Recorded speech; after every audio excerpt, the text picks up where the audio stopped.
Le fils égaré se mit donc à dire, jamais nul ne lui en avait parlé. Apostolat Time, c'est une émission de Homocele Voice consacrée au ministère de la foi. Apostolat Time, c'est la parole de Dieu par un oint de Dieu pour le peuple de Dieu. Apostolat Time, c'est le salut. Nous voici encore aujourd'hui devant vous sur l'émission Apostolat Time. Pour développer le thème de la semaine intitulé Par la foi en Dieu, le chrétien peut triompher du monde. Par la foi en Dieu, le chrétien peut triompher du monde. Nous allons implorer le Seigneur, appeler sa présence parmi nous. Jéhovah, Jésus-Christ, Saint-Michel, ô Dieu des cieux, descends, afin que ta parole puisse être annoncée au nom puissant de Jésus-Christ. Bien-aimés en Christ, amis téléspectateurs, nous voici aujourd'hui devant vous encore pour développer le thème de la semaine intitulé Par la foi en Dieu, le chrétien peut triompher du monde. Par la foi en Dieu. La foi, c'est quoi? Comme nous le savons bien sûr, Hébreux 11, verset 1er nous dit que la foi est une faible assurance. La foi est une faible assurance des choses qu'on espère. L'assurance des choses que tu espères. Oui. Une démonstration de celles qu'on ne voit pas. De celles qu'on ne voit pas. Alléluia. Une démonstration de celles qu'on ne voit pas. Ça, c'est la foi, ça. Mais le thème dit, par la foi en Dieu, le chrétien peut triompher du monde. Alors, en fait, le monde, par ce thème, nous allons comprendre que le monde dont on parle, le texte, c'est quoi? La dépression, tout ce qui nous entoure ici, l'angoisse, les calamités de ce monde. C'est ça. En fait, c'est ça qui représente le monde. On dit aujourd'hui, le thème dit, par la foi en Dieu, le chrétien peut triompher du monde. Vous voyez? Donc, si nous prenons appui sur le Christ, qu'est-ce que le Christ nous dit? Dans 1 Jean 5, versets 4 à 5. Oui, 1 Jean 5, 4 à 5. Parce que tout ce qui est né de Dieu, tous ceux qui sont nés de Dieu, triomphe du monde, et la victoire qui triomphe du monde, c'est notre foi. C'est notre foi. Alléluia. Alléluia. Nous devons avoir la foi en Dieu. Nous devons avoir une faible assurance en Dieu. Pour que c'est Dieu seul qui peut nous sauver. Vous voyez, c'est Dieu seul qui peut nous aider. C'est Dieu seul qui peut nous épargner de la mort. C'est Dieu seul parce que c'est lui qui nous a donné la vie. Il est capable, d'accord, de nous donner tout ce que notre cœur désire. Il est capable de nous donner à manger. Il est capable de nous vêtir. Il est capable de nous guérir même de notre maladie. C'est ça. Nous devons avoir cette foi-là. 1 Jean 4, verset 4. Qu'est-ce que la parole de Dieu nous dit là? 1 Jean 4, verset 4. Vous petits-enfants, vous êtes de Dieu. Vous êtes de Dieu. Donc ceux qui sont de Dieu doivent avoir une ferme assurance, doivent avoir la foi en Dieu. Parce que nous sommes de Dieu. Nous sommes persuadés que Dieu va faire quelque chose. Oui. Et vous les avez vaincus. Vous les avez vaincus. Parce que celui qui est en vous. Parce que celui qui est en nous, Dieu est en nous. Nous avons quelqu'un qui est en nous. Oui. Est plus grand que celui qui est dans le monde. Alléluia. Alléluia. Celui qui est en nous est plus grand que celui qui est dans le monde. C'est ce que même Élisée a dit. Lorsqu'il voyait les ennemis venir, il a dit à son serviteur, il dit, celui qui est avec nous est plus grand qu'eux. Alléluia. Alléluia. Tu dois savoir, tu dois avoir une assurance, une foi terrible. Tu dois croire en Dieu que Dieu est capable. Dis-toi que Dieu peut. C'est ce que Shadrach, Meshach, Abednego dit dans Daniel 3, verset 16. Il dit, notre Dieu peut. Il peut nous délivrer de cette fournaise ardente-là. Parce que lorsque Nebuchadnezzar, roi des ténèbres, disait à Shadrach, Meshach, Abednego, d'accord, de fléchir les genoux devant ce veau d'or. Mais l'autre dit, non, nous croyons notre Dieu. Il est capable. Même si vous avez votre fournaise ardente, Dieu peut nous sauver de cette fournaise. Voici. Notre Dieu que nous servons. Peut nous délivrer de la fournaise ardente. Alléluia. Alléluia. Il faut croire. La fournaise ardente est là. Ça boule comme ça. Mais il dit non. Nous sommes persuadés que notre Dieu peut nous sauver. C'est de ça qu'il s'agit. Donc il faut avoir la foi terrible en Dieu. Pour dire, savoir que quelles que soient les formes des maladies, ou quelle que soit l'angoisse, quelle que soit la dépression, quelle que soit la maladie ou la mort même qui est devant toi, Dieu peut te sauver. Tu peux triompher, d'accord, du monde par ta foi.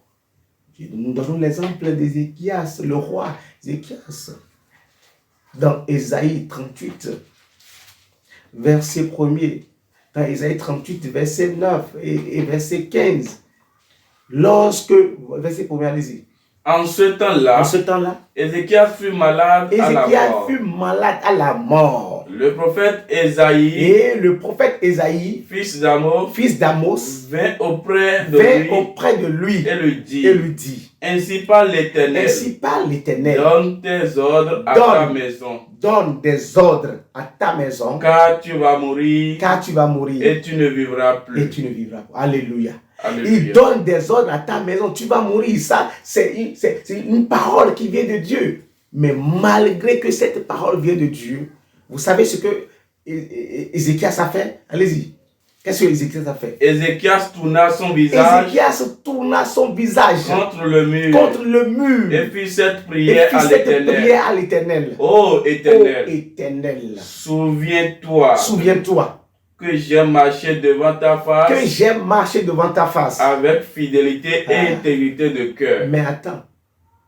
Mais qu'est-ce qui a mené la maladie là à Ézéchias? C'est parce que Ézéchias a péché. C'est parce que Ézéchias n'a pas honoré Dieu.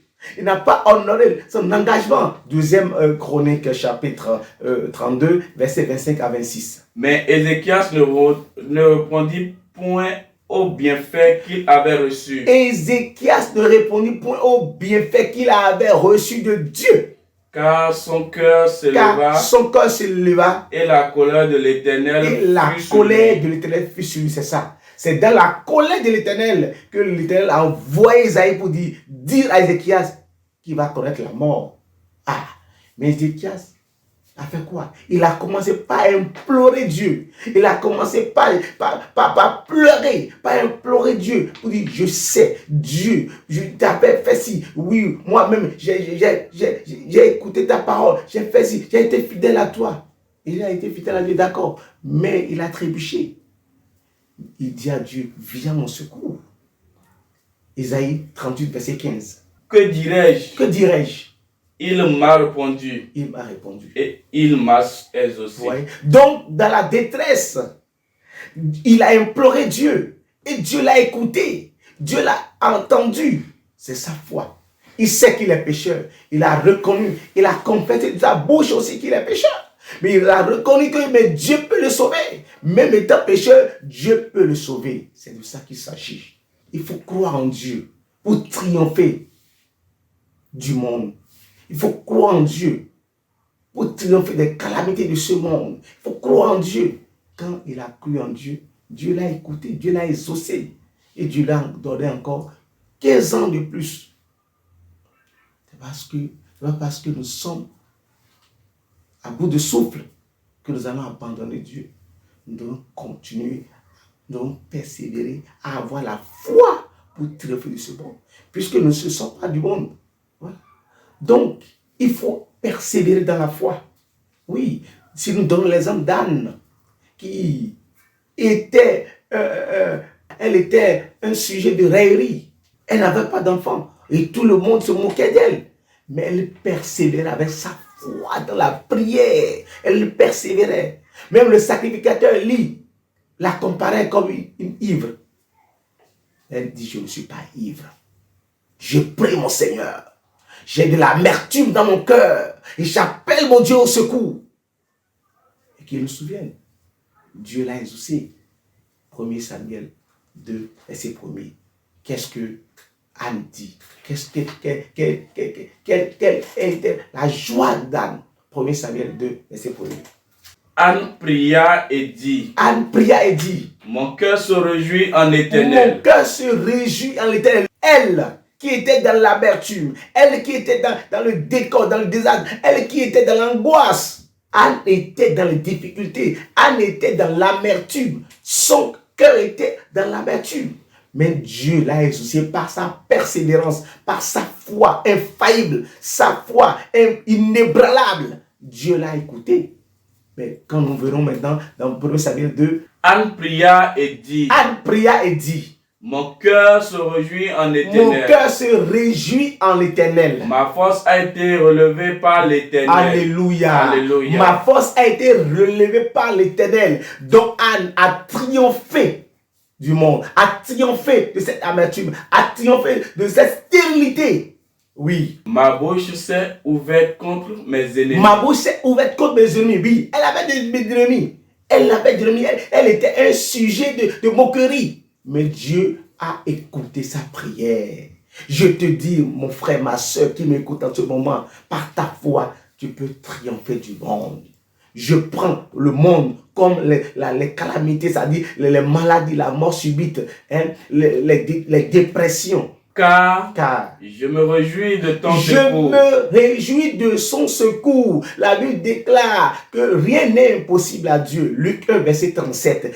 Rien n'est impossible à Dieu. Dieu est prêt à t'écouter. Il faut que tu te soumets à lui. Il faut que tu reviennes à lui. Et que tu reconnaisses que tu es pécheur. Et tu confesses de ta bouche que Jésus-Christ est venu pour nous sauver. Il a dit, moi j'ai vaincu. Il a dit, j'ai vaincu le monde. Et vous aussi, vous devez vaincre le monde. J'ai vaincu le monde. Jean 16, verset 33. Jean 16, verset 33. Qu'est-ce que Jésus nous dit? Je vous ai dit ces choses. Jésus-Christ dit, il dit, je vous ai dit ces choses. Afin que vous ayez la paix en moi. Que vous ayez la paix en moi. Vous aurez des tribulations. Vous aurez des tribulations dans le monde. Mais prenez courage. J'ai vaincu le monde. Alléluia. Alléluia. Jésus dit, j'ai vaincu le monde. Toi qui suis le Christ, tu dois vaincre le monde. Puisque Jésus-Christ a vaincu le monde, toi aussi, tu dois triompher du monde. Alléluia. Alléluia. Regardez Job. Dans les difficultés, dans les calamités, Job a été persévérant. Il a gardé sa foi inébranlable en Dieu. C'est ça. Job 2, verset 8. Sa femme lui disait, mais maudit Dieu meurt. Mais Job n'a pas trébuché. Oui. Et Job prit un tesson pour se gratter et s'assit sur la cendre. Sa femme lui dit, tu demeures ferme dans ton intégrité. Maudit Dieu meurt. Ça, c'est la foi. La foi, c'est l'intégrité. La foi, c'est l'obéissance. C'est ça. La foi, c'est l'obéissance. La foi, c'est la fidélité. FOI, la fidélité, obéissance, intégrité. La femme vient vers lui et dit, tu demeures toujours dans ton intégrité. Mais Job lui répondit. Tu parles comme une femme insensée. Quoi, nous recevrons de Dieu le bien et nous ne recevrons pas aussi le mal. Donc dans tout ça, Job n'a pas péché. Allez. En tout cela, Job ne pécha pour pas ses lèvres. Alléluia. Alléluia. Pas que lorsque nous sommes dans les difficultés, lorsque les difficultés nous accablent, nous allons commencer par laisser Dieu, ou par abandonner Dieu, par oublier Dieu. Non, nous devons continuer dans notre foi. Même dans cette faiblesse-là, nous allons appeler le secours. Anne a dit, j'ai reçu le secours de Dieu. Job aussi a reçu le secours de Dieu. Quand nous prenons ces exemples, nous devons avoir la foi en Dieu. Job 42, verset 12. Job 42, verset 12. Job a reçu. Job a été béni. Job a été béni parce que Job n'a pas fléchi. Pendant ces dernières années, Job reçut de l'Éternel plus de bénédictions qu'il n'en avait reçu dans les premiers. Alléluia. Oui. Il posséda. C'est bon. Il posséda, oui. 14 000 brebis, 6 000 chameaux, 1000 paires de bœufs et 1000 ânes. Vous voyez. Donc c'est ça. 1000 pères, 1000 ainsi. Donc, c'est comme ça, Job a triomphé du monde en gardant sa foi. Vous voyez, en gardant sa foi, Job a triomphé du monde. De la même manière, Anne a triomphé du monde en gardant sa foi ferme. Dieu l'a bénie. Elle qui était stérile, qui était sujet de moquerie, est devenue une femme féconde. Alléluia. Alléluia. Job l'a fait. Daniel aussi l'a fait. Dans la fosse aux lions, a été persévérant. Les lions n'ont rien fait pour lui. Nous devons garder notre foi. Ce n'est pas parce qu'il y a le feu devant, Dieu n'existe plus. Ah, il y a fait le feu dans, la mort vient, on dit, bon, est-ce que tu crois toujours en Dieu? Ah non, le Dieu là vraiment, Dieu lui est en route, je suis ici. Non!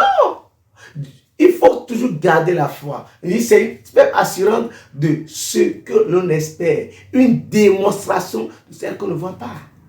Tu dois croire qu'il y a quelqu'un qui t'a mis au monde. Et il connaît. Il te connaît mieux que quiconque. Il te connaît mieux que quiconque. C'est pour cela qu'il faut avoir la foi en lui. Il faut lui donner ça.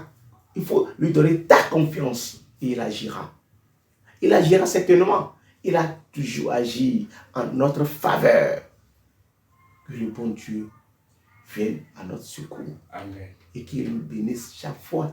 Qu'il nous rehausse à chaque fois. Amen. Et qu'il vienne à notre secours. Dans les maladies, confions-nous à Dieu. Pleure, gémis. C'est Dieu qui te connaît. Il viendra à ton secours. Lorsque tu as besoin de l'argent, appelle Dieu. Lorsque tu es dans la dépression, appelle Dieu. Lorsque dans la famine, dans la misère, appelle Dieu. Il viendra à ton secours. Tu vas triompher de ce monde. Parce que tu es un enfant de Dieu. Le monde ne veut pas que tu sois dans les anges. Mais le Christ a vaincu le monde pour toi. Tu suis dans les passages. Paul dit, soyez les imitateurs de Christ comme moi, mais je le suis du Seigneur. 1 Corinthiens 11, verset 2. Soyez les imitateurs du Christ. Imite le Christ à travers ses comportements. Imite le Christ à travers ses faits et gestes. Il a vécu le monde. Tu dois vaincre aussi le monde. 1 Corinthiens 11, verset 1er. Soyez mes imitateurs comme je le suis moi-même de Christ. Comme moi-même je le suis du Christ. Vous voyez? Soyez les imitateurs de Christ comme Paul a été aussi. En faisant ainsi, lui qui a vaincu le monde va t'aider à vaincre tous les obstacles, à triompher du monde pour rentrer dans ta gloire. Nous devons savoir que le monde passe avec sa convoitise, mais celui qui garde la foi en Dieu, celui qui est en Dieu, vivra éternellement et aura toujours à triompher du monde. Le jeune David devant Goliath.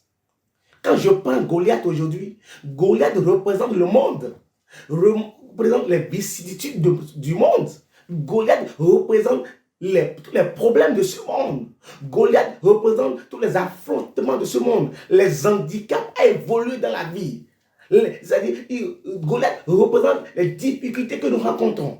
Goliath représente ton échec pour pouvoir évoluer, pour pouvoir surmonter, pour pouvoir atteindre ta gloire. Il faut que Goliath soit tué afin que David prenne le règne.